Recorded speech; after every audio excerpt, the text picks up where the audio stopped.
For this card, we are going to be using the Evergreen stamp set and the Petite Pair stamp set. And the technique for this card features embossing powder. It's called the Embossing Resist. This is always really popular. I've showed it at my clubs before, but sometimes we forget how to do some of these techniques, and some people have never seen them, and they're really a wow.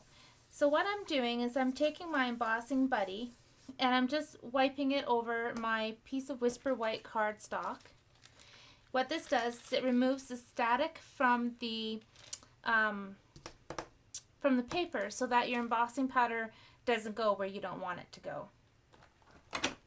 There's so many different ways that you can emboss resist, and I will show you some of the different ways as time goes on, but today we're going to use this two-step stamping set. There's actually 3 trees here. You can tell I've used it, I haven't cleaned it, and they all work beautifully together, but we're just going to use these 2 without the words. So what I'm going to do first is I'm going to actually I'm going to stamp this piece here with my StazOn, just like that.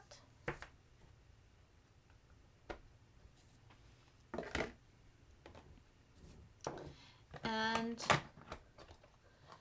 I'm going to take my Lucky Limeade. I've got a bit of ink there in the lid. So I'm going to take my aqua painter. There's water in this. What you do is you unscrew it, fill it with your water, and then it's basically like a portable paintbrush. And I actually just had a drop fall, but that's alright because StazOn doesn't bleed, which is why I'm using it.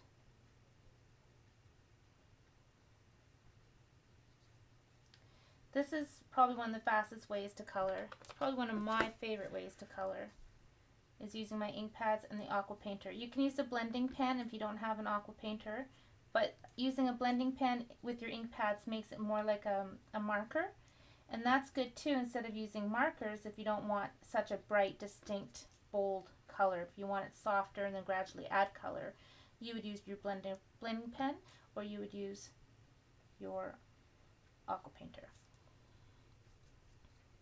I'm actually going to go right on the pad now because I want to pull in some darker color and just add it here and there for a bit of highlight.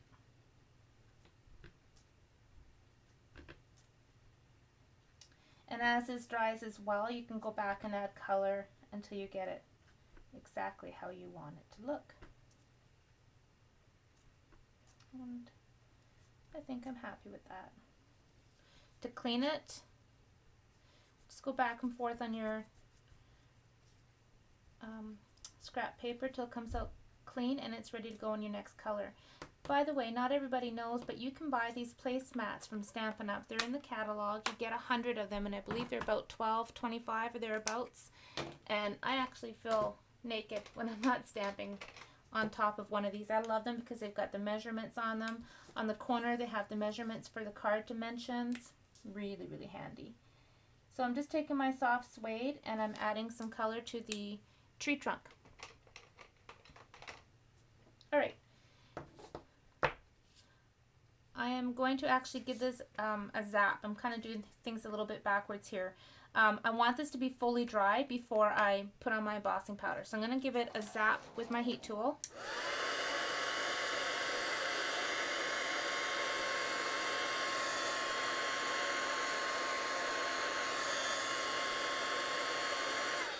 When you use your heat gun on the back of your card, it will help speed up the drying, and it also helps keep the paper from curling too much. So I'm going to go back over top of that. Right. I'm going to need my Stamp-A-Majig for this. I'm going to take my Lucky Limeade. I'm going to ink up my tree. Put it on my Stamp-A-Majig. Now I want to clean my stamp because we're going to go into Versamark.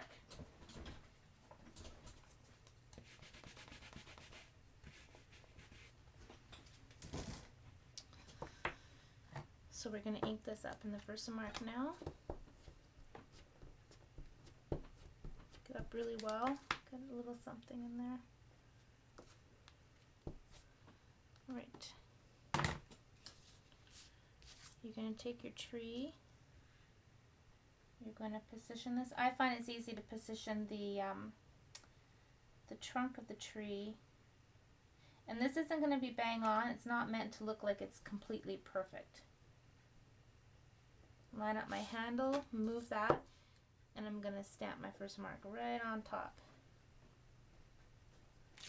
So I've just stamped clear Versamark on top of my tree. I'm going to take my clear embossing powder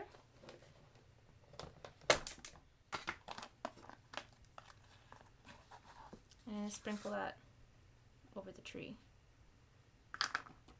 Just like that. I'm going to heat that up with my heat gun.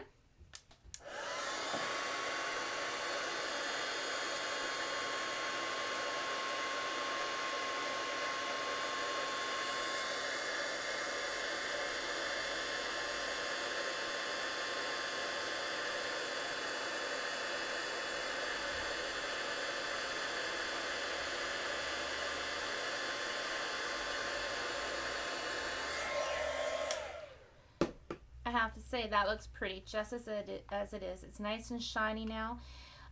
If my Versamark was a cleaning pad, you can tell it's beyond well loved. I really need a new one. I just keep forgetting to buy one. But where it's gone over on the tree, that would have actually embossed in white, because that white paper would come up through that embossing powder. But it's tinted a little bit red, actually, probably from just having different colors contaminate that. But that's all right. So this is where the magic starts. Okay, I've got my sponge and I've got my cherry cobbler ink pad. I'm inking it up, and then what I'm going to do is I'm just going to go lightly right on top of this.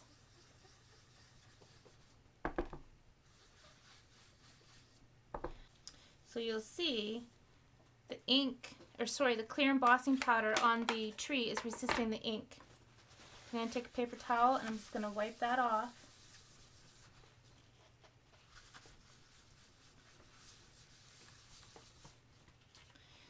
So the embossing has resisted the ink. Cool, hey? If you were just to stamp snowflakes in Versamark and emboss in clear on white paper and then sponge blue on top, you're going to have white snowflakes come through.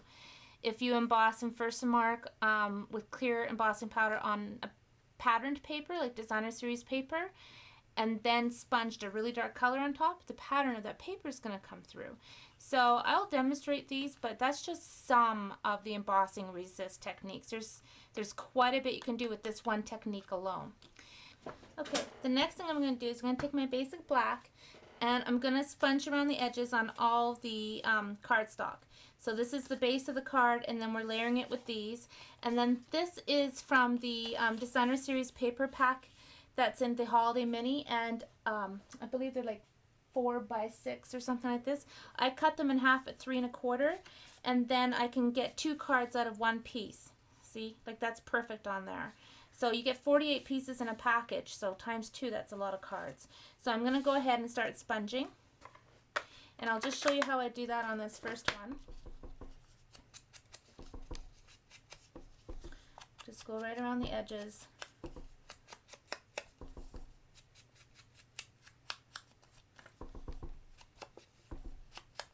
Just like that. I really like the look of that. There you go. So I'm going to do that to these other pieces. Alright, I've got all of my pieces sponged. Now I'm going to start putting my card together. So we're going to put the Lucky Limeade on top of the cherry cobbler. We're going to put the Whisper White on top of the Lucky Limeade. We're going to take our designer series paper that we have sponged black as well around the edge. And then that's going to get put here.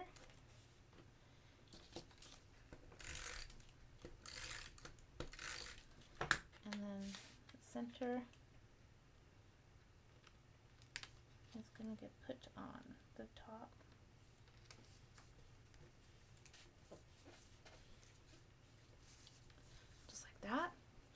So now we're going to add our expression. We're going to use the Petite Pear stamp set. This stamp set is a must-have. It's right up there with Teeny Tiny Wishes in my books. I use it all the time. It's got so many expressions on it. And it fits so many of our punches. So I've got my scrap Whisper White. I'm going to take my black stays on, stamp my Merry Christmas, and I'm going to punch it out with my small oval punch. Line it up. Then I'm going to take my scallop oval punch, punch out Lucky Limeade and another piece of scrap, which is cherry cobbler. Punch that out. And now I'm going to sponge all three of these in the black as well. Alright, so I've got my three pieces sponged. I'm going to cut my oval right in half. I'm going to put some snail in the back, and I'm just going to put it on top, and it's just going to make it like it's framing it.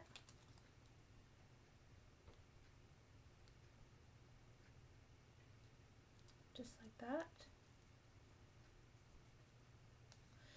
And I'm not going to worry, well, I will trim those off. I'm going to put a diamond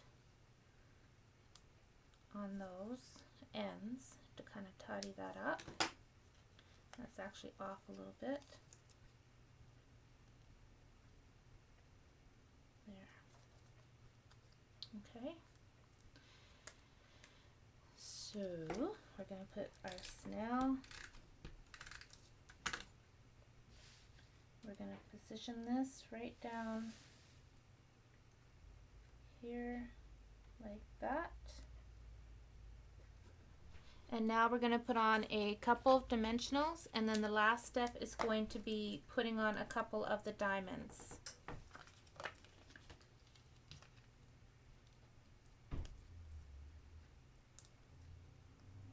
If you ever can't get the backing and the dimensionals off, if you push the middle, it will lift it right off.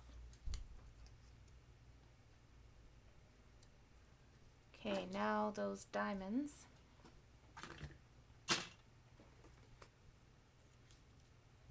I just want to use the little ones.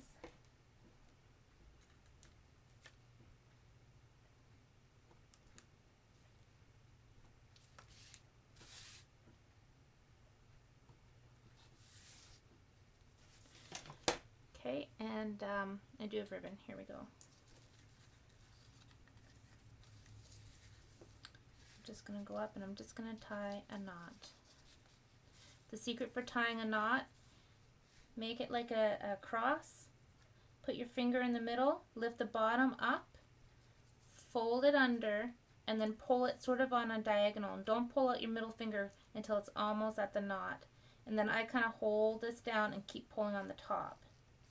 That way you get your knot exactly where you want it to be.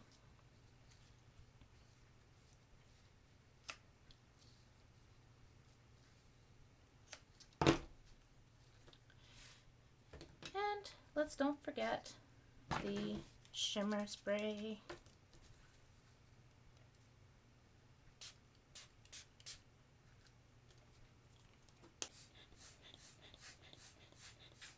This kind of breaks up the solid colors of the cardstock. There. I'm happy now.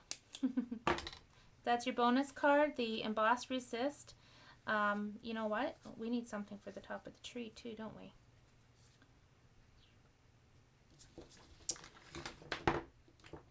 And the last thing we're going to do is take our jumbo diamond and put that at the top of the tree. Just like that. And there's our card. I hope you enjoyed that.